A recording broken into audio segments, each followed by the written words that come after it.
is the story of the Jungle Book. You can read along with me in your book. You will know it is time to turn the page when you hear the jungle bird call, like this. Let's begin now. It was many years ago when I, Bagheera, the Panther, found a little lost man cub. He was alone and unprotected in the jungle of India. So I took the small boy to a nearby family of wolves I knew. As I had hoped, the mother wolf felt sorry for the man cub, and she said to me, Bagheera, leave him with us, and we will raise him. That is how little Mowgli, the man cub, came to be brought up by jungle animals. He was a favorite with all the wolf cubs of the pack. They treated him just like a brother wolf.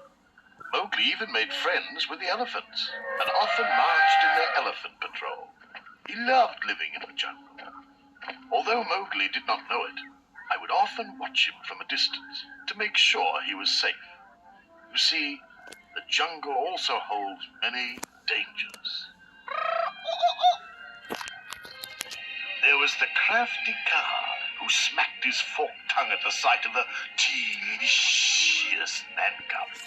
Oh, I shudder to think how that tricky snake almost hypnotized Mowgli right into his greedy coils. Luckily, Mowgli called for help, and I arrived in time to save him. But Mowgli's real enemy was the fierce tiger, Shere Khan. Shere Khan hated all men and had sworn to kill the man cub. The tiger did not want to take a chance that the boy would grow up and become another hunter with a gun. It was then that I spoke with Rama, Mowgli's wolf father.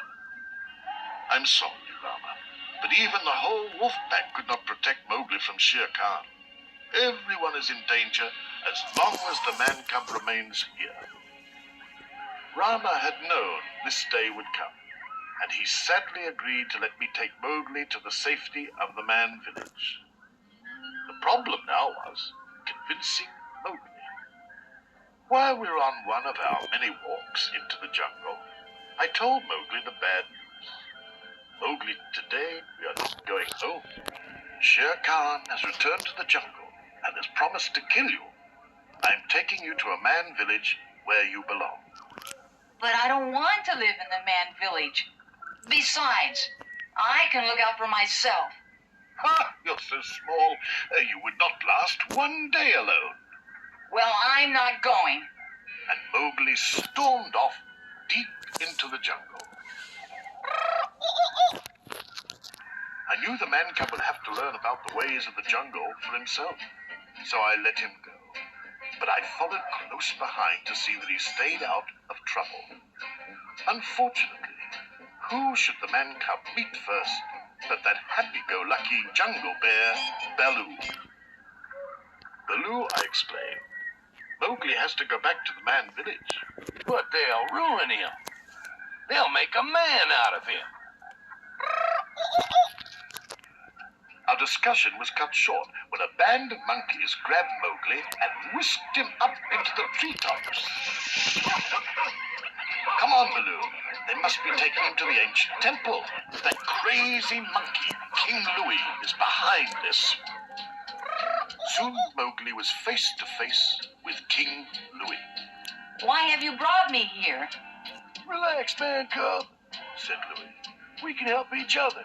I'll fix it so you can stay in the jungle if you teach me the secret of man's fire. But I don't know how to make a fire. Don't try to kid me, man cub. Tell me about man's fire so I can be like you. It looked like Baloo and I had arrived just in time. Baloo, I said quietly, you've got to create a disturbance so I can get Mowgli out of there. Baloo took some leaves and a coconut shell and disguised himself as a monkey. Then he sang and danced with King Louie while I found Mowgli. But the disguise didn't fool Louie for long. It's Baloo. Get that bear. The wild chase that followed, Baloo bumped into a shaky old stone pillar, and the ancient temple walls came crashing down around the monkey. That gave us a chance to escape. Now Baloo agreed with me that Mowgli must go back to the man village, but Mowgli still couldn't understand. But Baloo, I want to stay here and be like you. You said we were partners, but you're just like old Bagheera. Neither of you likes me. Now hold on, little britches, said Baloo. Bagheera and I are only trying to do what's best for you. You're a human, and you belong with other humans. Mowgli shook his head, turned and sadly walked away. This was just the opportunity Shere Khan had been waiting for. The tiger, who must have been following us for some time, saw the man come alone and leaped out at Mowgli.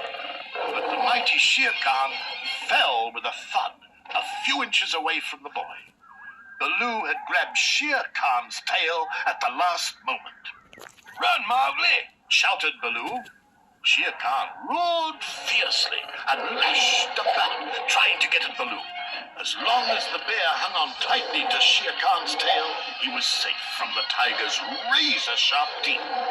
Then Shere Khan cracked his big tail like a mighty whip and whirled Baloo to the ground. Suddenly, a storm came up. A lightning bolt flashed to earth and set a nearby tree afire. Mowgli saw a way to save Baloo. One thing Shere Khan feared was fire. Mowgli took a burning branch in his hand and ran toward the tiger. The fire frightened Shere Khan so much that he ran off like a scared kitten. Baloo sighed in relief. Nice work, Mowgli. We'll never see him around these parts again. Mowgli was still convinced that he would never leave the jungle for any reason. But just then, he saw something he had never seen before. It was a girl. She was getting water at a pool just outside the man village. Mowgli was enchanted. He had never seen another human before. I want to get a closer look. Mowgli crept closer to the girl until she could see him too. She dropped her water jug, and Mowgli stepped in to help her carry it back to her village. I was pleased with the way things had turned out. It had to happen, Baloo. Mowgli is where he belongs now. Yeah, I guess you're right. Well, come on, Baggy buddy. Let's get back to where we belong. And home we went.